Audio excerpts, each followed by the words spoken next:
Hello, good afternoon, good morning. Thank you so much for tuning in to the colony of weirdos. I know every time we usually get in and say the coalition or change it up a little bit, we're just messing around with the Bash Man. Today, co-host is Mason Stewart right next to me, and we do have a special guest today is Makenzie Jordak, and she is a student over at ACC. So we are going to be doing a little bit of interview with her and seeing how school's going over there. How's everybody feeling today? So far, so good. Same with me. Nice. So Makenzie, if you don't mind me asking, what do you go to school for, or what are you going for? So currently at Arapaho Community College, I am receiving my General Associates of Arts, and that will be transferring to a 4-year bachelor's at Auburn University in professional flight with a minor in business. Very nice. That's some good Very stuff. nice. Yeah, and kind of what that degree entails is preparing myself to be an airline pilot. Hell yeah. That is going to be sweet. Are you excited for it? I am very excited. I have been interested in aviation since I was 12, and so being able to finally carry out my dreams has been super cool already. That kind of stuff is really cool. I've got an uncle that used to fly in the Blue Angels, and he used to heavily persuade me into flying as well. And it just personally wasn't for me, but I've always had such a great deal of fascination for those folks that do that. So good on you. That's amazing. Yeah, I actually just joined the Navy too, and it would Nice. be a dream to be a naval pilot, but we're not there yet, so we're working on it. Oh yeah, good stuff though. Oh yeah, congratulations. That's a huge move. Congrats. So I do have a couple questions, Mason. If you wanna take the first question, we'll just go back and forth, just ask you a few things about school and how this outbreak and pandemic has either hindered classwork or made it easier, just stuff along that line. Yeah. Okay, perfect. My first question is, did you ever think it was going to get to this point where you weren't going to be able to attend school or be in that class? No, so in all honesty, I first believed that it would just be a heavy flu season, something like that. And I think when it really hit was when I tore my ACL and ended up waiting in the waiting room for 2 hours just to even be seen by a nurse. And then my professors and my classmates and I were joking about having to go online for classes. And it really didn't hit until they extended our spring break. And we had to come up with this whole new system of how we were going to put classes online and make sure that students were going to be successful when we did it. Yeah, I mean, I can only imagine. I know because, I mean, Wilfred and I are attending the same media school, and, I mean, our stuff is very hands-on, and they waited a very long time to cancel for us, and I, at one point, wasn't even sure that they were going to cancel, so that is something I was definitely very interested in and keeping a close eye on, especially, with all my friends, their community college stuff as well, and they seem to have canceled almost immediately as well, and trying to figure out how they were going to do their classes and stuff. It was definitely interesting. For sure. I have lots of nurse friends and those in the automotive industry, and them figuring out how they're going to do their labs to work on cars and to perform their nursing labs is just crazy, and they're having to be really creative with that. Yeah. I can imagine. Absolutely. How long after once the outbreak started did ACC take to react and send folks to completely online courses? So it's the community college system that made the decision, and they did not put it in effect until the day before our spring break started. So that was kind of a shock to find out that, well, they didn't even cancel it then. They extended our spring break an extra week. So we had 2 weeks spring break, and then they canceled it during our second week of spring break. Oh, wow. We've been off for a week now, so that was 3 weeks ago. Dang. Wow. I know. That's just insane. Because I know, I mean, for Jefferson County Public Schools, my siblings are enrolled in that, and I know that they previous to spring break, they took that week off and did, I don't know if they did online school or whatnot, but then they hit spring break, and then this week they went back full time again. And I think they're planning on doing online school until at least the middle of May. So Yeah, that's what I'm hearing as well. And yeah. we have no definite date. I honestly think that we'll end up having classes canceled for the rest of the school year. And having Yeah. it online. And that's what I was kind of wondering, because I know my brother's a senior, he's graduating this year, and I know that for him, they've completely canceled graduation. Like it's just something that's not going to happen at all. So it is a bit of a bummer for those folks, I believe, who are graduating this year, whether it's college or high school. It's, can only imagine how big of a bummer that is. So Most definitely. Makenzie, have you seen any positive or negative results coming from COVID-19 and this pandemic? Or I think we've definitely seen a lot. I personally have seen a lot of negatives. It's really hard for those of us who are graduating this year, not being able to have our graduation. I know I've worked super hard being 17 with my associate's degree. And so to not be able to celebrate that with my peers and with my loved ones is really unfortunate. And just being at home, stuck at home, is not fun for anyone. I think there's a sense of isolation. But at the same time, I personally, because I'm only 17, I wasn't really around during 9/11 either. This is the first time that I have seen such a sense of community, and just us all being at the exact same point right now. There's a lot of togetherness, even though we're physically apart. that was definitely going to be one of my next questions was, how do you feel you're handling all of this, kind of all at once almost, which is, we're staying at home and we have to be socially distancing, but yet they're kind of like what you said, there's a strong feeling of community. How do you feel you're handling all this right now? I think personally I'm taking it a little bit hard. I'm definitely an extrovert and I love talking to people, and that's one of the ways that it motivates me. And so I'm having to find new ways to do that, whether it's through FaceTime or communicating with the people in my honor society through stuff like Zoom. We also use Microsoft Teams. And so that's been kind of crazy, but at the same time, I've learned a lot of patience in being able to go with the flow instead of having to plan every single thing out, which I definitely struggle with. Definitely. No, I'm right there with you. I mean, took the words right out of my mouth. oh yeah, seeing how you're looking to get into the aviation industry and become a pilot, military. Do you think this pandemic is going to cause the FAA to implement any new health or safety regulations, anything like that? I think possibly. Right now, as of yesterday, the FAA implemented some measures that I don't believe are necessarily enough to, contain COVID-19 as they should. However, a main step was waiving, so there's this thing called slot use requirements, and it's where airlines have to use the spots that they're given on a congested airport 80% of the time, or else they lose them. And that's what's been deterring a lot of airlines from grounding their airplanes, is they don't want to lose that kind of seniority at an airport. So that was a major step. And then the Trump administration, implemented a program called CARES, and the FAA put $10 billion towards that program.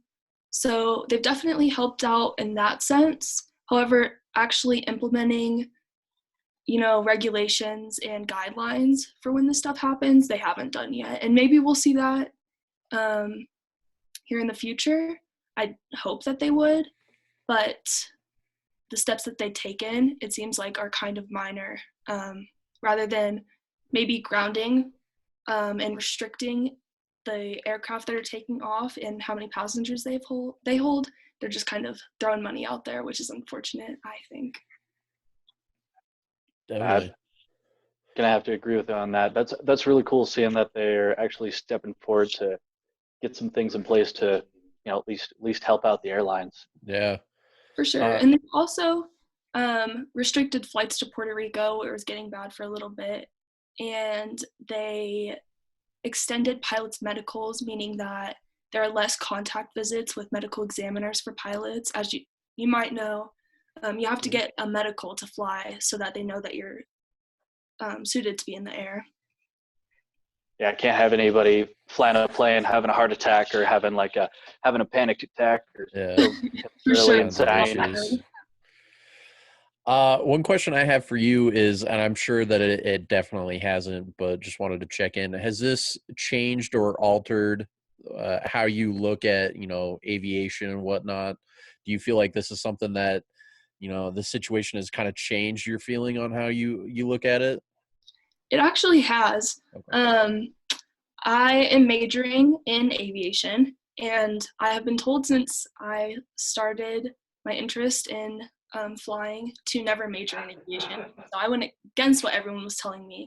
And now that I'm seeing some of my friends who are certified flight instructors, and I'm seeing pilots that are out of a job and don't have many other skills to go out in the workforce and work in another position, it makes me question my decision to solely major in aviation and not just major in business and minor in professional flight.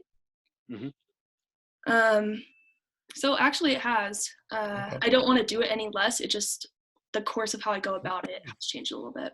Definitely. All right, I can dig that. Yeah. And I did when I actually went to Arapaho Community College. I went out for fire science, learning how fires interact with the environment, different fuels, and all that. And that was my primary, area of study. I had a minor in marketing. Well, I ended up blowing out my ACL during a training hike, and It's like the same situation. So it went from I know exactly what I want to do and into okay, I don't know what to do. So I'm gonna agree with you. Expanding your educational portfolio, I think that's a great idea. For sure. And that's honestly a lot of, not only did I want to serve my country, but having that job security was a main part of wanting to join the military. Having a constant job, and if I lose mine, I don't have to worry about it. So that was a big part. Definitely. Yeah. So are you born and raised Colorado, or folks move here or anything like that? I was born in Atlanta, Georgia. Okay. And my dad got a job opportunity out here, so we moved. And I'll be moving to Alabama to go to Auburn. Colorado's super nice, but there's opportunities elsewhere for me. Absolutely. I feel you there. I will have to give you a hard time though. Buckeyes Nation all the way. So no. I judge Auburn. That's okay. How long do you think this whole, stay-at-home order is possibly gonna take effect? Or how long do you think it'll be in effect for? So I think that'll be extended to May in Colorado. That's kind of seeming what Polis wants, and Trump was talking about extending it. So I think May minimum, but it could go even further, maybe even into June, which is kind of a scary thought of being stuck at home for that long. But if it contains it, then I think that's better than not extending it. Do you think if they end the self quarantine, social distancing stuff too soon, do you think it'll affect they end it too soon? Do you think it could spread more or spread less? I do think that it will spread more. We saw heavy measures that China took, and from what they've said, it has been contained. However, there's accusations that they've reported falsely. So I think that the implementation has been good. However, I don't think we'll necessarily know when it's too soon or too early, because we don't see the effects until after, which is a hard situation. I mean, seeing how it's grown like so much just in the short time, like from when we first started our show till now, I mean, we went from little 20,000-30,000 to almost, what is it, a little over 1 million now? I think in total, I think we just capped a million last night, I believe. So Yeah, that's crazy. And yeah. I know, like, I had a trip to Portland that later half of June, and that was already canceled. So the fact that they're Wow. already predicting it to be that bad to where we can't travel then makes me think that's just going to continue growing unless we take severe measures. Yeah. I completely agree. I mean, I've been saying it on the show that we've had. I think that this thing's probably going to last until June, maybe even July. I really hope that it doesn't, and I hope that we do start taking it serious. Although Wilfred has been saying, and I think it is something that I also agree with, is that this thing might be around for a full year if we're not taking the right precautions, which, we some of us are, but I think there's a lot of the population that thinks that they know what's best, and they unfortunately are not following the rules, and I think that's what's really going to hurt us. Yeah, seeing like some of the businesses that are refusing to close down if they're non-essential, Hobby Lobby. There's one in Denver, I can't remember what it's called. Um, I think it was a hardware store, and they refused to close down. Just businesses like that, and I have some friends that are still going out to people's houses. While I'm at home trying to do my part, they're not, and I think that's perpetuating it, and gonna make it last longer if no one listens. That was definitely going to be one of my other questions is, have you been noticing a trend of people ignoring that rule? Because I most certainly have. I know I have a lot of friends as well that seem to think that they know what's best, or that it doesn't necessarily affect them. And how do you feel about that? It frustrates me a lot just because, like, again, I'm doing my part. And even my family is kind of going against it, but I can't tell them what to do. Can't tell anyone what to do. Um, but my mom is working as a essential worker, and so she has her coworkers coming over to our house who I don't know where they've been, and so they could be getting us sick. Yeah, He's around them all day. Like, I don't want it. I have to yeah. get surgery soon, and they'll cancel my surgery if Oh I yeah. have symptoms, and I can't risk that. Ah, So it irritates me a lot knowing that people aren't taking it seriously when we are.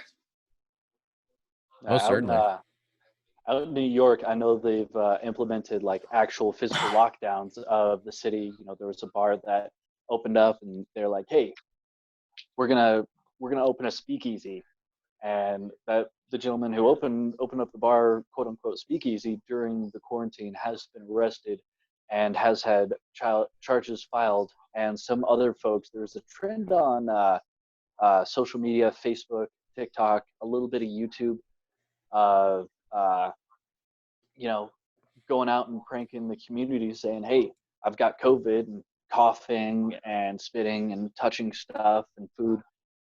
Um, Now, there's been a lot of that, and since then, there's been a lot of states that have came through and said, "Hey, if you want to do this, we're going to charge you with terrorism." You know, if you want to be this stupid. And I kind of think that Colorado, we've got a pretty steady growth right now in infections. If we maybe start implementing some stuff like that, maybe we could stop it, Yeah. make the penalties a little bit rougher for folks that want to step tiptoe on the edge. And Yeah. there's some countries right now that are implementing kind of like tracking bracelets, and they'll track to see if you are leaving your house, if you have been around someone who has COVID, Mm-hmm. or you have been diagnosed with it. And I think that's a good idea, but there's always the problem of is that constitutional? And Yeah. so that's a huge argument right now. Can we do that to people? But it seemed to lower their rates pretty quickly. Who knows? Yeah, I was to say it might end up working out in our favor, and instead of this lasting until who knows how long. I mean, maybe we can flatten that curve real quick and end it by hopefully the end of next month. So I'd be for it. That's just me. Yeah. I know out in I believe it was Thailand or Cambodia. It was one of those smaller nations out there. Um, they had some folks that they were infected with COVID and ended up deciding to go out and spend time out in the streets and go shopping and all that. And the government out there found out about it, so they lined everybody up and marched them. Like each person had a hand on the person in front of them's shoulder, and they had to like wear signs saying, "I was infected. I was an idiot." So they used like public shaming to try and get them to stop. I might help. I don't know. Yeah. If you're too dumb enough to go outside, let's publicly shame you. Oh yeah. Well, hey, Makenzie, I wanted to say thank you so much for coming in today. I've gotta hop off here, so I wanted to say thank you so much for coming on, and I hope that this whole thing that's going on, it doesn't hinder your education or future career goals or anything like that. If you've got anything you want to shout out, say hey to anybody, more than welcome to. I don't, but I will definitely post on my social media to advertise this. And I appreciate the opportunity. We appreciate you. Definitely. Thank you so much for coming on. Yeah, and stay healthy. Good luck. Hopefully that surgery, you're able to get it, and hopefully that goes well for you because, man, those ACLs are tricky business. Yes, I'm ready for it to be over with. I feel that. All right, a little bit of duct tape, super glue, whiskey, you'll be fine. He's on it. I'm a little underage, but I was gonna say I think she's 17, so maybe hold off on the whiskey. Maybe some like Red Bull or something. I don't know. Yeah, perfect. Yeah, a little bit of Red Bull. Yeah. Awesome. Well, have a great day. You too. You too, Makenzie. Take care. You too. Well, guys, thank you so very much for tuning in today. It has been a pleasure. If you guys ever have any questions for us, give me a shout on Twitter at Wilfred5280. Mason, what you got? I think that cut out a little bit, so just in case that did, it's Wilfred5280. That's Wilfred's social media. And then if you want to follow me, I'm over at MasonStewart_22. Hell yeah. Well, guys, thank you so much for tuning in today. Our apologies. It is such a short episode. It's about the length of the morning show right now. But before we go, we always have to do this. Thank you so much for tuning in. It has been a pleasure. Hopefully, you will come see us again tomorrow. We love you, and we'll see you next time. Goodbye. Bye.